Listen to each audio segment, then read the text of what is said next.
र आजको दिनमा नेपालमा सर्वाधिक लोकप्रिय कोही छ भने ती राजा ज्ञानेन्द्र शाह हुन्। यो मुलुकको इतिहास, यो मुलुकको वास्तविकता, यो मुलुकको विशेषता, यो मुलुकको चरित्रमा राजा र जनताको एकाकार छ। नेपालको राजाले यो देश छोडेनन्। म यो माटोमा समर्पित छु र यो माटोमै मर्छु र नेपाली जनताको एकताको आधार नेपाली जनताको आधारको भार वहन गर्छु भनेर राजा यहीँ रहे। तपाईको चाहिँ अङ्गीकृत नागरिकताले रातारात तपाईको चाहिँ प्रधानमन्त्री मन्त्री हुने अधिकार चाहियो रे। संसारमा नभएको अधिकार यो मुलुकमा मात्रै गर्न मिल्छ। नेपाली नेताहरूले राजालाई साथ नदिएर दिल्लीमा एसटी मुनिका तपाईको चाहिँ श्याम शरणका पाउमा गएर आज कुन अवस्थामा देशलाई पुर्याए त?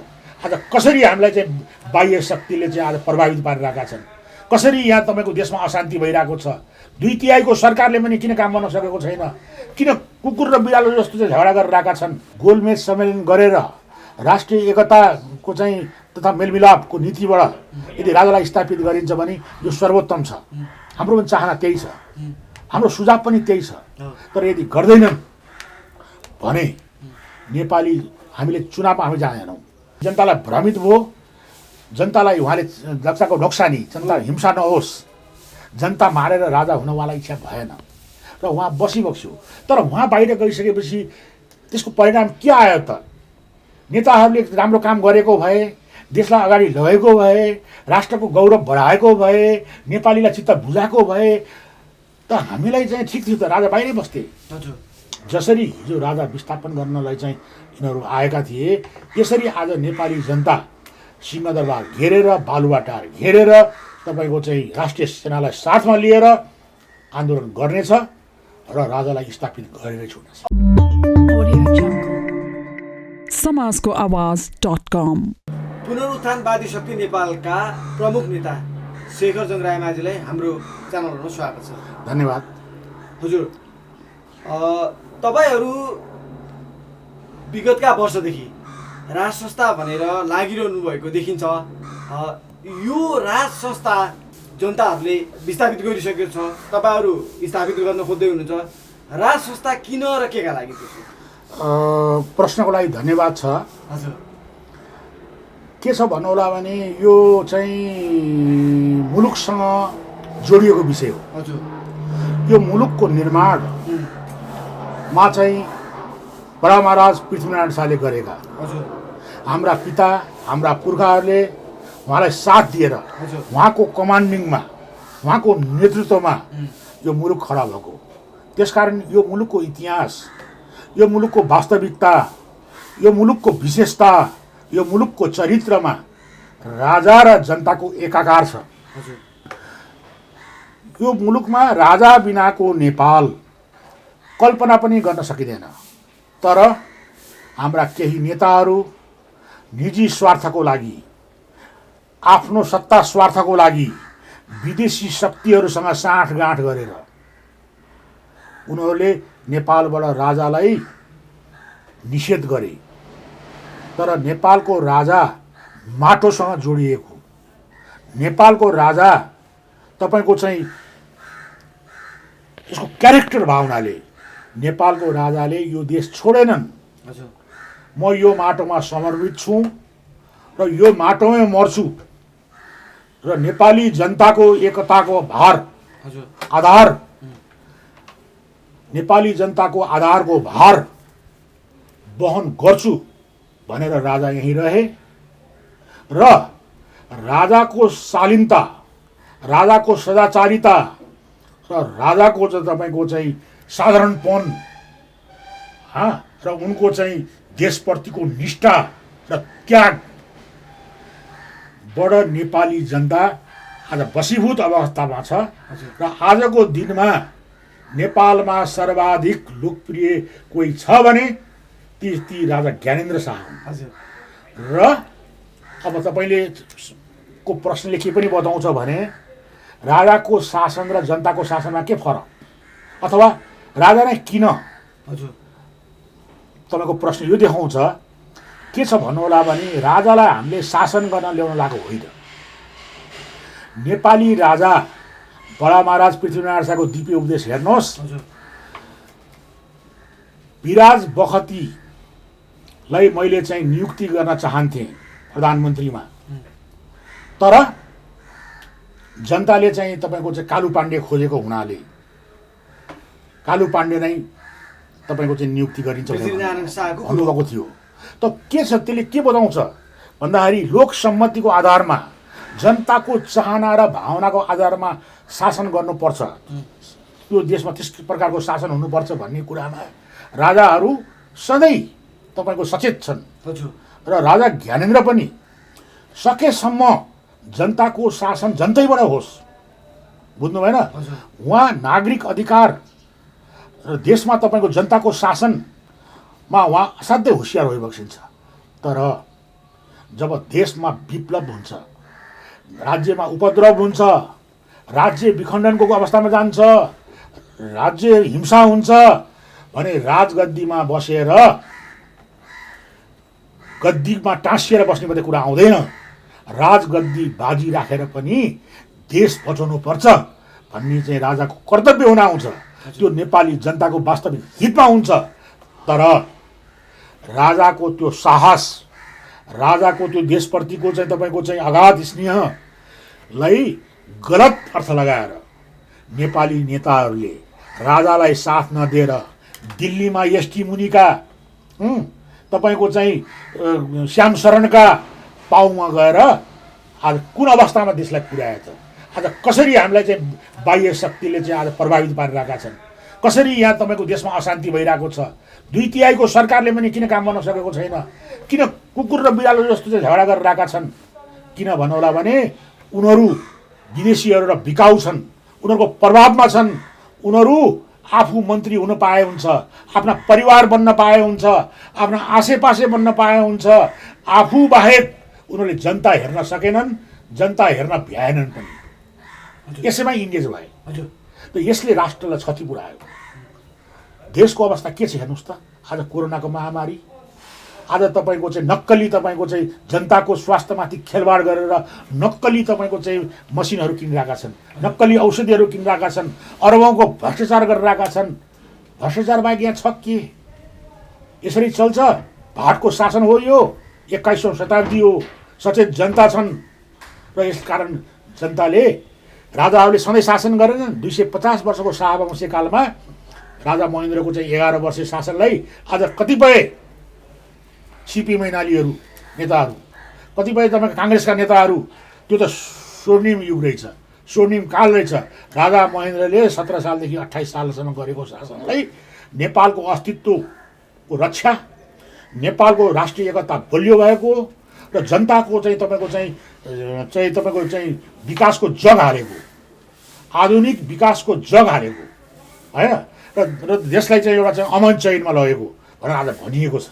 त्यसकारण राजाको कुरो के हो भन्नुहोला भने उनी सकेभर उपाय लागुसम्म राजाको शासन, जनताको शासन जनताले गर्ने, बुझ्नुभयो? राजाले अभिभावकको रूपमा बस्ने, वाचडगको रूपमा बस्ने, कि कहाँनिर तपाईँको चाहिँ बाह्य शक्ति हावी हो त्यहाँ ढालको रूपमा बस्ने, कहाँनिर चाहिँ भ्रष्टाचारको जनताको धन लुटियो त्यहाँनिर निगरानी राख्ने, राष्ट्रको सुरक्षा कसरी गर्ने, त्यो कुरामा चाहिँ हामीले राजालाई चाहिँ त्यो आवश्यक छ। त्यस कारण राजा शासनको लागि भन्दा पनि राष्ट्रिय अखण्डताको लागि, बुझ्नुभयो, नेपाली जनताको बिचमा चाहिँ एकताको लागि आज के भइरहेको छ? आज जातिको नाममा, क्षेत्रको नाममा तपाईँको अनेक तपाईँको चाहिँ नाममा तपाईँको चाहिँ विखण्डन निम्ताउँदैछ, घृणा फैलाइएको छ, दाजुभाइ लखटिएको छ, बुझ्नुभयो? आज चाहिँ नेपाल नभनेर आज मधेस भन्ने, पहाडी भन्ने, जातिको कुरा गर्ने, यसले के हुन्छ त? कलह निम्तियो नि। कलह जहाँ अशान्ति त्यहाँ लक्ष्मी आउँदैन, त्यहाँ प्रगति हुँदैन, समृद्धि र प्रगति विकास बुझ्नुको लागि चाहिँ एउटै हो, शान्ति पहिलो आवश्यकता हो। त्यसकारण देशमा चाहिँ शान्ति, अमन चयन र जनतालाई सन्तुष्ट जनचाहना र जनभावना अनुसार चाहिँ राजा अभिभावकको रूपमा दिएर देशमा जनताको शासन हुनुपर्छ भन्ने पक्षमा हामी छौँ। त्यसको लागि राजा आवश्यकता छ। हजुर। तपाईँले भन्नु खोज्नु भएको राजाले सजिलै गद्दी त्याग गरेर देशभक्ति देखाए भन्नु खोज्नु भएको हो। हिजो के थियो भन्नुलाई भने राजासँग 1 लाख सेना थिए, लाखौँ प्रहरीहरू थिए, बुझ्नुभयो हुँदैन? तपाईँकोले चाहिँ सत्ताको लागि कत्रा कत्रा चाहिँ ब्लड सेडहरू भएका छन्, हिंसा हुन्छ नि मान्छेलाई कुर्सीमा जानको लागि, तर उनीसँग त कुर्सी थियो नि, गद्दी थियो नि, होइन? उनले पनि गद्दी बचाउनको लागि चाहिँ अनेक हत्कण्डा गर्न सक्थे नि, तर उनले त्यो चाहेनन्। यी बुद्ध जस्तो थिए राजा, साहसी, कुर्सीको लागि उनले त्याग गरेनन्। नेपाली जनता भ्रमित भएको देखे। अब यो भ्रम मैले कुर्सीमा बसेर दूर हुँदैन, केही वर्ष मैले चाहिँ तपाईँको गद्दी छोड्नुपर्छ, परित्याग गर्नुपर्छ भनेर उहाँले चाहिँ राजगद्दी छोडेर हाँसी हजुर राजगद्दी परित्याग हाँसी गरेको विश्वमा यो एकमात्र इतिहास हो। हजुर बुझ्नुभयो? आज हामीले बुद्धले चाहिँ युवराज धिराज हुँदाखेरि उनले चाहिँ राजपाट छोड्दाखेरि हामीले बुद्ध कत्रो प्रशंसा गर्छौँ नि। आज राजा ज्ञानेन्द्रले बहालवाला राजा, सत्तासीन राजा, तपाईँको प्रमुख कार्यकारिणी राजाले चाहिँ हाँसी राजगद्दी छोडेर जान्छ। राजगद्दी छोड्ने भनेको यो बिर्ला घटना। त्यसो भएदेखि हाँसी राजगद्दी छोडेर गएको राजालाई तपाईँहरूले फेरि किन विस्तारित गर्न खोजिरहनु भएको छ? स्थापित हो, राम्रो प्रश्न गर्नुभयो। राजा सुन्नु न, हामीले चाहिँ के राजा ठिक हो, उहाँ त छोडिबक्स्यो हो, किनभने जनतालाई भ्रमित भयो, जनतालाई उहाँले रक्षाको नोक्सानी, जनता हिंसा नहोस्, जनता मारेर राजा हुनवाला इच्छा भएन र उहाँ बसिबक्स्यो। तर उहाँ बाहिर गइसकेपछि त्यसको परिणाम के आयो त? नेताहरूले राम्रो काम गरेको भए, देशलाई अगाडि लगेको भए, राष्ट्रको गौरव बढाएको भए, नेपालीलाई चित्त बुझाएको भए त हामीलाई चाहिँ ठिक थियो त, राजा बाहिरै बस्थे, गद्दीमा बस्नु जरुरी थिएन। तर आज हाम्रो चाहिँ तपाईँको चाहिँ लिपु लेखमा कत्रो धावा भयो, तपाईँको आफ्नो नक्सामा पार्यो भारतले, हाम्रो सम्पर्क हो भन्छ, बाटो बनाएको छ, तपाईँको चाहिँ नागरिकतामा हेर्नुहोस् त कत्रो चाहिँ चलखेल छ। तपाईँको चाहिँ अङ्गीकृत नागरिकताले रातारात तपाईँको चाहिँ प्रधानमन्त्री मन्त्री हुने अधिकार चाहियो अरे। संसारमा नभएको अधिकार यो मुलुकमा मात्रै गर्न मिल्छ। त्यसकारण नेपालको राष्ट्रियताको लागि, नेपाली जनताको एकताको लागि, नेपाल राष्ट्रको चाहिँ रक्षाको लागि, नेपाली जनताको हितको लागि राजा सर्वोपरि छन्, आवश्यक छ। र त्यसको लागि हामीहरू देशभक्त राष्ट्रवादी शक्ति हुनुको नाताले हामी त्यो काम लागिरहेका छौँ। कसरी कुनाएर आउनुहुन्छ त अब राजा? ठिक हो, राजा आउने 2-3वटा तरिका छ हेर्नुहोस्। कसैले जन्म सङ्ग्रह भन्छन्, होइन? कसैले तपाईँको चाहिँ आन्दोलन भन्छन्। तर हामीले के देखिरहेका छौँ भन्नुलाई भने यदि अहिले वर्तमान सत्तासीनहरूले तपाईँको देशको वास्तविक समस्या र जनचाहना जनभावनालाई बुझेर गोलमेज सम्मेलन गरेर राष्ट्रिय एकताको चाहिँ तथा मेलमिलापको नीतिबाट यदि राजालाई स्थापित गरिन्छ भने यो सर्वोत्तम छ। हाम्रो पनि चाहना त्यही छ, हाम्रो सुझाव पनि त्यही छ। तर यदि गर्दैनन् भने नेपाली हामीले चुनावमा हामी जाँदैनौँ। राजालाई चुनावमा लान बित्तिकै केही जति पर्सेन्ट राजालाई मत हाल्छन् त्यति पर्सेन्टको राजा र यति पर्सेन्टको राजा होइन, के अरे उनीहरूकोले चाहिँ दिएको होइन भने राजा विवादमा पर्छन्। त्यस्तो खालको राजाले राष्ट्रिय एकताको आधार स्तम्भको रूपमा काम गर्न गाह्रो पर्छ, त्यसले राष्ट्रिय हित गर्दैन। त्यसकारण हामी राजालाई चाहिँ विभाजनमा लाँदैनौँ। राजा सबैको साझा हो। राजालाई मैले मेरो मात्रै दाबी गर्न मिल्दैन, राजा सबै नेपालीको बराबर उत्तिकै, बुझ्नुभयो, उत्तिकै न्याय हुने किसिमले सब विवेकको रूपमा राजा रहन्छन्। र त्यस प्रकारको राजाको लागि हाम्रो चाहिँ पहिलो माग यो छ, यदि यो गर्दैनन् भनेदेखि चाहिँ हामी सारा नेपाली जनता सडकमा आएर जसरी हिजो राजा विस्थापन गर्नलाई चाहिँ यिनीहरू आएका थिए त्यसरी आज नेपाली जनता सिंहदरबार घेरेर, बालुवाटार घेरेर तपाईँको चाहिँ राष्ट्रिय सेनालाई साथमा लिएर आन्दोलन गर्नेछ र राजालाई स्थापित गरेरै छोड्नेछ। अब कसरी स्थापित गर्नुहुन्छ, कसरी घेर्नुहुन्छ? तपाईँहरूको जति पनि सङ्गठन थिए त्यो त सडकमा देखियो। कसरी देखियो भनेदेखि कोही पूर्व आन्दोलन गर्छन्, कोही पश्चिम आन्दोलन गर्छन्, जुनाको लडाइँ, होइन? तपाईँहरूले एकले अर्काको अस्तित्व स्वीकार गर्न नि सक्नुहुन्न, गर्दा नि गर्नुहुन्न। त्यस्तो छैन। कसरी ल्याउनु छ? राम्रो कुरा गर्नुभयो। त्यस्तो छैन। हामीले गएको 6 महिनादेखि हामीले समन्वय सुरु गरेका छौँ। हामी एकअर्कामा वार्ता गरेर आएको छौँ, बुझ्नुभयो। हजुर। अब तपाईँको के छ भन्नुहोला भने एक ठाउँमा आउनुपर्छ, मिल्नुपर्छ भन्ने सबैले महसुस गरेको अवस्था छ। हजुर। तर के हुन्छ भन्नुहोला भने तपाईँको चाहिँ राजा, अब यो के समय बलवान, यतिखेर चाहिँ राजा हजुर। तपाईँको चाहिँ राजाको पक्षमा धेरै सङ्गठन खुलिरहेका छन्, नयाँ नयाँ सङ्गठन खुलिरहेका छन्, रातारात खुलिरहेका छन्, हजारौँ भइसके। अब यसले गर्दाखेरि चाहिँ तपाईँको खुल्ने क्रम अझै जारी छ। खुल्छन् हराउँछन् जस्तै होइन, कोही हराउँछन्, कोही जागिर पनि आएको छन्, त्यो क्रम रहन्छ, बुझ्नु भएन। र ती सबै सङ्गठनहरू हामी एक ठाउँमा हाम्रो डाइलग चलिरहेको छ। अब हामीले चाँडै नै एउटा बलियो र एकत्रित भएर हामीले गठबन्धनको रूपमा हामी अगाडि आउँछौँ र त्यो गठबन्धनले साझा मुद्दा तय गरेर हामी चाहिँ आन्दोलनमा जान्छौँ र आन्दोलनमा जानुभन्दा अगाडि हामी सत्तालाई माग राख्छौँ। यदि समयमा हाम्रा मागहरू पुरा भयो भने राष्ट्रिय मेलमिलापको रूपमा अगाडि जान्छ। यदि हाम्रा मागहरू पुरा हुँदैनन् भने हामी बाध्य हुन्छौँ, हामी सिंहदरबार घेर्न बाध्य हुन्छौँ। र त्यो अवस्थामा यदि सरकारले दमन गर्छ भने, बुझ्नुभयो, दुनियाँमा धेरै यस्ता सत्ताहरू पल्टाउँदाखेरि जनताले निर्दयी, दमनकारी, जनविरोधी, जनघाती शासकहरूलाई सडकमा ल्याएर हत्या गरेको इक्जाम्पल पनि छ। अब हत्या गर्ने भन्ने कुरा आयो फेरि। हामी अहिंसक हौँ, सभ्य र सुशील छौँ, हजुर। तर राज्यले दमन गर्दाखेरि तपाईँको दमनको प्रतिवाद गर्नमा नेपाली जनता सक्षम छन्।